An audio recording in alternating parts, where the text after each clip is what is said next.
90th birthday celebrations for the Queen. As she cut her cake, cheers and applause rang out through Windsor, and crowds packed the streets to celebrate her historic milestone. It's been the best monarch we've ever had in Britain, ever. She was amazing. I was 8 when her father died, I was 9 when she was crowned queen, and she's always been there for us. Official photographs have been released to mark the day. They show the Queen relaxing with the next generation of the royal family. I'm live from Windsor Castle on a day of celebrations to mark the monarch's birthday. Also on the programme, breaking news from America tonight. The pop music superstar Prince has been found dead at his home. Revealed how all Britain's most popular diesel cars fail pollution tests. And the terrifying haul of weapons that could have unleashed carnage on our streets.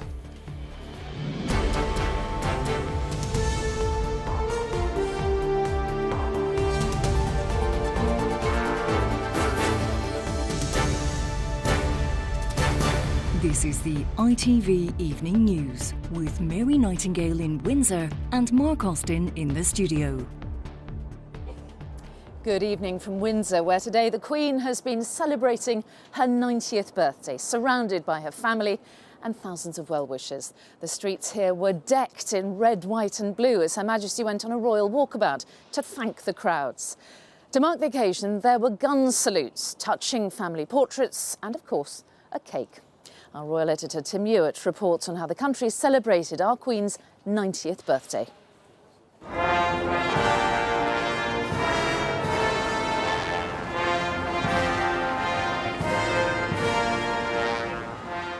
The band played, the sun shone, well-wishers lined the streets to offer flowers and cards.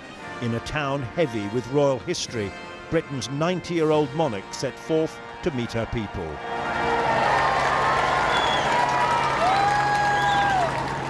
Some, the real diehards, had slept on this pavement for 2 nights to be in prime position. She knows these faces well, and she was not going to disappoint them. A statue of Victoria, the Queen's great-great-grandmother, stands outside Windsor Castle. Victoria was once Britain's oldest and longest-serving monarch, but she died at 81. And Elizabeth passed the milestone of the longest reign last year. To mark this day, the palace released a new set of royal photographs. The Queen at ease with her much-loved corgis, posing happily with her 5 great-grandchildren and 2 youngest grandchildren. And with Princess Anne. Prince Charles, meanwhile, recorded a video tribute to his mother, quoting from Shakespeare's play Henry VIII. She shall be, to the happiness of England, an aged princess. Many days shall see her, and yet no day without a deed to crown it. A group of other 90-year-olds was assembled to meet the monarch. Such an age was once rare, but no longer. There are around 500,000 nonagenarians in England and Wales. The Queen, though, never fails to impress. I thought she looked wonderful, and I was interested in her makeup because she looked so lovely and smooth, you know. I was wanting to ask her what she used. There was, of course, a cake waiting for the birthday Queen. Inevitably, she had one question. Does it cut? I hope so. It's very exciting. Which bit does one cut? The cake was made by Nadia Hussain, winner of the Great British Bake Off. With Prince Philip looking on, the Queen wielded the knife. Yes, fantastic. Beautiful. I managed to say happy birthday, so that was good. And she said, will it cut? And I said, yeah, it'll cut, thinking, oh God, it better cut. And it did cut.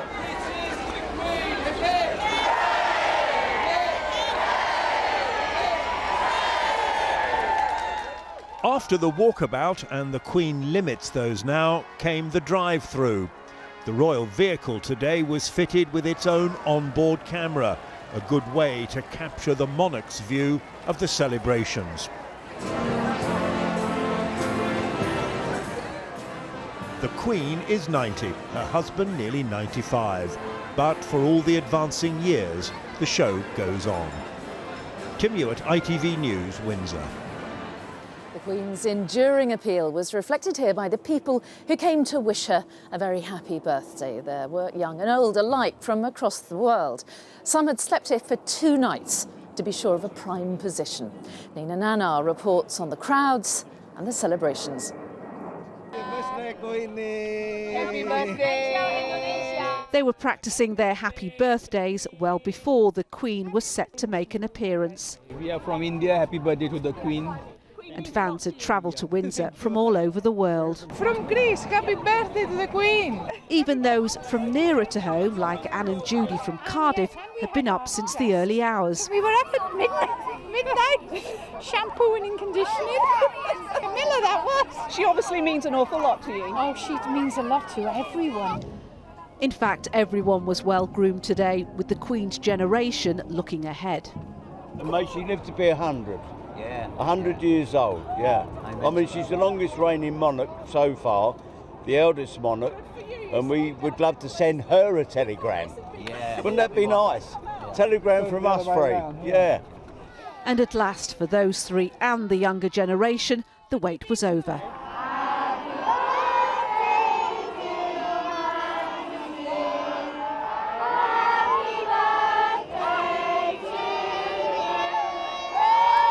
The flowers the children were clutching were duly handed over, smiles exchanged and young eyes dazzled. It was amazing. I'll probably never forget this day. Yeah, I'm never going to forget this day. I was never expecting it to get up to this day. Yeah. Was it worth the wait for you? Oh, I would have been ready. I'd give it a million pounds. What did you think of her? Oh, magnificent. I just hope Judy and I look like that when we're 90. Yes, beautiful. And as the Queen faded from view, it was time to return to school, with quite a story to tell. Nina Nanar, ITV News in Windsor. Well, those sentiments were echoed today in the House of Commons. The Prime Minister David Cameron led MPs' tributes. Throughout it all, as the sands of culture shift and the tides of politics ebb and flow, Her Majesty has been steadfast, a rock of strength for our nation, for our Commonwealth, and on many occasions, for the whole world. There was a series of royal gun salutes across the UK today. In London's Hyde Park, the King's Troop Royal Horse Artillery fired 41 volleys as crowds of people gathered to witness the spectacle. And at Westminster Abbey, where the Queen was married and crowned, the bells rang out for 3 hours this afternoon. And the celebrations continue tonight. A short distance behind me here, at the top of the Long Walk, the Queen will light the first of 1,000 beacons right across the United Kingdom. She'll be joined by other members of the royal family at 7 o'clock, and Ben Chapman is at one of the other beacons in Walsall. So, Ben, there's a long tradition, isn't there, behind this?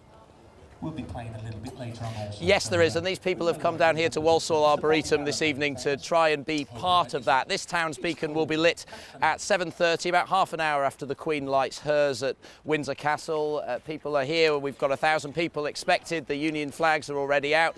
The band, which I have to say has been playing for the last 15 minutes or so, seems to have taken a little break, but it doesn't matter because they'll be starting again shortly. There they go. And just a short way into the park from here is where the beacon itself has been wheeled into position. It's been tested to make sure that nothing goes awry at the appointed time, and it's a gas-fueled affair, as are many of the 1,000 or so across the country that will be lit over the course of this evening. Other places will be using more traditional bonfires or braziers on top of wooden posts on what is a very long-standing tradition on occasions like this, and it's one which we know the Queen feels very strongly about as well. Prince Charles has written to say that the Queen is deeply touched by the gesture which people are putting on here tonight.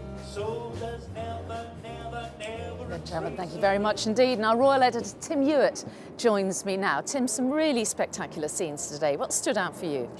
Well, I think probably the most impressive thing was how much the Queen seemed to be enjoying herself, and also how well she looked. You know, thousands of people here today, of course, they're all ardent monarchists and supporters of the Queen, and nobody's going to say anything negative about her, obviously, but it's impressive how much of an impact she had on people, how impressed they were at her energy and her determination to carry on. There was a sense that, OK, it's the 90th birthday, but this is just another milestone in a long reign. There's lots more to come. Barack Obama's having lunch here tomorrow. There are more celebrations in a couple of months, May and June, big celebrations.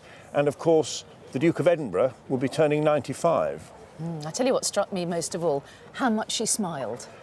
It was a big day for her, wasn't it? I mean, she was clearly up for this. She clearly wanted to do this. This is the place where she feels most comfortable. And how could you help but smile when you get cheered through the streets of your hometown? Too true. Tim, thank you very much indeed. And that is all from Windsor for the moment. I will be back a little bit later with the story of someone else who's celebrating their 90th birthday today. But now it's back to Mark in the studio. Thanks, Mary. Still to come on the ITV Evening News. The pop superstar Prince has died aged 57. His body was found at his Minnesota compound. And 2 men are found guilty of smuggling a massive arsenal of weapons into the UK. Those stories and more right after the break.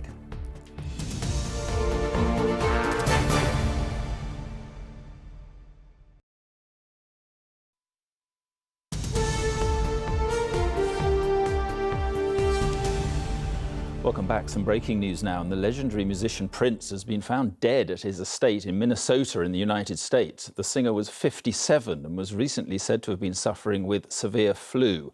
Neil Connery is here with the latest. Neil, an influential musician, very shocking. What more can you tell us? Well, these reports emerging in the last hour. A person found unresponsive at the Minnesota home of the singer Prince was later declared dead.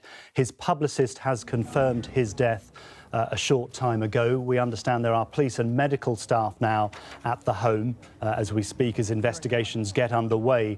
Last week, the 57-year-old singer cancelled 2 shows in Atlanta due to having flu. There were reports then that his plane had to make an emergency landing in Illinois due to that illness, where he was treated before then being taken home. He was, as you say, a huge star, selling more than 100 million records over a career stretching, some 40 years. Born in Minnesota, he started making music at the age of 7. This will come as a huge shock to the music industry and his millions of fans around the world. And we've had reaction already from stars as well. Katy Perry tweeting in the past few minutes, and just like that, the world lost a lot of magic. Indeed, famous songs like Purple Rain. I gather he won an Oscar as well for the soundtrack of Purple Rain. So quite something. 7 Grammys as well. Huge career, huge career. Indeed. So that's what we're getting. The latest is that the singer Prince has died at his home. Now, a gang of gun runners who smuggled the biggest stash of automatic weapons ever seized in Britain are facing long sentences tonight. They bought the weapons from the same network which supplied the terrorists who staged the Charlie Hebdo attack in Paris.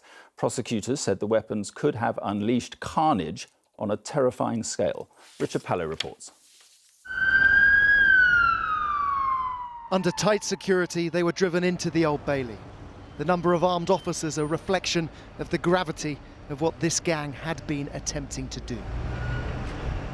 Police seized on the River Medway in Kent the largest ever haul of automatic weapons found on the UK mainland.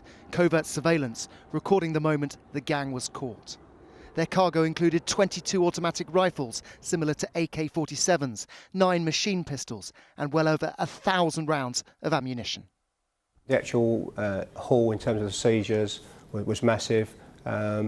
We were looking at mass casualty weapons here that could cause carnage if it got out into the open market. Ever since the arrests, this one took place in a busy McDonald's, police have been unable to say what the syndicate planned to do. They think they wanted to move up in the criminal world, with ringleader Harry Schilling sending a text message that read, "We now officially gangsters." He is now facing a possible life sentence. What's frightening is the damage that could have been done. The gang had on board 4 times the amount of ammunition used in the Paris attacks last November. and the weapons came from the same supply route as used in the Charlie Hebdo attacks earlier in the same year. It is impossible to know whether the same people physically supplied the arms used in the Charlie Hebdo killings and also the Kent operation, but both chains lead back to this company in Slovakia, where they were sold legally as decommissioned weapons. And as a result of recent attacks, gun laws across Europe are being tightened. This is just one of the assault rifles that the British officers intercepted. What they uncovered in these suitcases, a stark reminder of what could unfold on our shores too. Richard Pallow, ITV News, Kent. Some shocking news tonight about the top-selling diesel cars on our roads. All exceed the legal limit for safe levels of pollution. Some have emissions 13 times higher than claimed by manufacturers. The results come from an inquiry set up after the Volkswagen emissions scandal. Our consumer editor Chris Choi is here. It's all quite alarming. How significant is it? I think it is really significant. This is the first time the government have done this kind of testing, and right away, they've only had the figures out for about an hour or so. Right away, thrown into the spotlight this really uncomfortable fact, which is that vehicles that pass emission tests in the laboratory have a very different kind of pollution on the real world. Now, that's going to upset people that are car buyers, feeling perhaps that they've been misled, that they're actually polluting more than they thought they would, and also the rest of us that are breathing the air. Let me go through the detail of these findings here on our graphic. None of the 37 top-selling diesel vehicles tested for nitrogen oxide met the legal level in these on-road tests. On average, each tested more than 6 times higher than that limit, and the worst was 13 times higher. And you might expect the next topic of conversation be, right, what are we going to do about this? What happens to those manufacturers? In actual fact, it is not against the law. Their only legal obligation under the current system is to meet the emissions levels in the lab tests, not on the road. That will change, but not until next year. Right, Chris, thanks very much indeed. The government has announced it is prepared to take a 25% stake in Tata Steel's UK business. The money will be made available to any potential buyer, and it could help save thousands of jobs. And NHS England is to give GP services a £2.4 billion boost. The funding is part of a 5-year plan to revive surgeries and will pay for 5,000 more doctors and extra staff. Junior doctors are considering an indefinite walkout after next week's strike. Leaked emails are said to show BMA leaders are considering a range of actions, including a mass resignation of trainees if no settlement with the government is reached. The footballer Ched Evans has had his rape conviction quashed by the Court of Appeal today. The former Welsh international, who was jailed in 2012 for raping a 19-year-old woman, has always protested his innocence. As our sports correspondent Ian Payne reports, Evans will now face a retrial. Ched Evans left court this morning hand in hand with his girlfriend, no longer a convicted rapist, but facing the prospect of a retrial. Ched, you happy at today's judgment? He spent over 2 years in jail after being convicted back in 2012. But after new evidence emerged, the Court of Appeal has come to this conclusion. The appeal is allowed. We quash the conviction. The appellant will be retried on the allegation of rape. It was after an incident at this Premier Inn in Wales that the former Sheffield United footballer was found guilty. He's always denied the charges. But a return to football seems unlikely. Ched Evans, according to a family spokesman, isn't thinking about football at the moment. All he's thinking about is his family and his new baby. Technically, he is allowed to play again, but with a retrial in the offing, which club would take him on? He didn't make any comment today, although his lawyer did make this statement afterwards. Ched Evans is extremely grateful that the Court of Appeal has ruled that his conviction for rape was unsafe and should be quashed. Evans will now be on bail until a new trial date is set. Ian Payne, ITV News, at the Court of Appeal. And that's it from me. Now back to Mary in Windsor for more on the Queen's 90th birthday. Thank you, Mark. Now, throughout her long reign, the Queen has moved with the times, and today she sent out a tweet congratulating others also celebrating their 90th birthdays. One of those people is Hilda Price from Cardiff. She has grown up alongside Her Majesty and has met her no less than 5 times. Well, today Hilda told Paul Davis what it means to share the Queen's special day. To Hilda, from all our friends in the Inner Wheel Club of Britain Ferry. Windsor Castle wasn't the only home where the Morning Post brought dozens of tributes for a much-loved lady celebrating a special day. Hilda Price was born on the same day as the Queen, was called the Royal Baby by her own family, and has always felt an affinity as well as admiration for the monarch. She doesn't put a foot wrong as far as I'm concerned. She really has gone through all those years, and she's still working. Yes, and still working. I mean, I'd like to be as agile as she is. Hilda's cherished possession is a scrapbook that charts her own life and the Queen's, and the many times their paths have crossed, starting with a grainy photo of a royal wave in Llanelli. That's the first time I saw her. Okay, that's... Her love of the Queen, on show everywhere in her home, meant every time there was a royal visit to South Wales, Hilda tried to be there.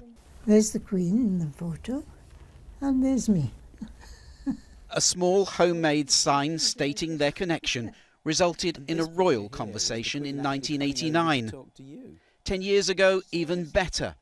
Hilda received an invitation to Buckingham Palace to celebrate her own and the Queen's 80th birthdays. Hilda's birthday wish for the Queen today, a few years putting her feet up. She ought to have a little bit of really looking after herself now. She's earned it. She's earned it. She's really earned it. We don't know if the Queen will be getting any surprise parties among her birthday engagements, but Hilda's friends were determined such a milestone should not go unmarked. Paul Davis, ITV News, Cardiff. And that is all for now. Tom Bradby will be in the studio with news at 10. But from all the team here in Windsor and from Mark in London, you can see Prince Charles just arriving to light the beacon at the edge of Windsor Great Park. We'll have more of that later. Thanks for joining us. Bye-bye.